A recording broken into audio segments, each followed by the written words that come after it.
कित्येक वर्ष एका प्रोड्युसरने त्यांना त्यांचे पैसे दिले नाहीत, त्यांना अडकवून ठेवलं आणि मग त्या फायनली सुटल्या.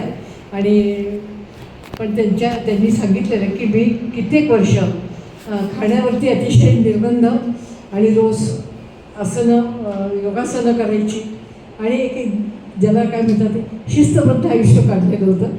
नंतर म्हणाला मी बिर्याणीवरचा पाकळ्याला सुरुवात केली, पण संपूर्ण आयुष्य कमनीय बांधणीसाठी.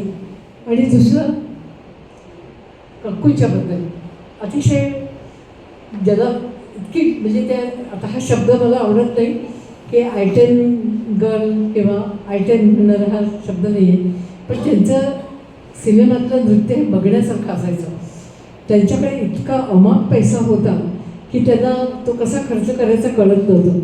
पण एके दिवशी ही सगळी पैशाची जी काय लक्ष्मीने कशी पाठ फिरवली कळलं नाही.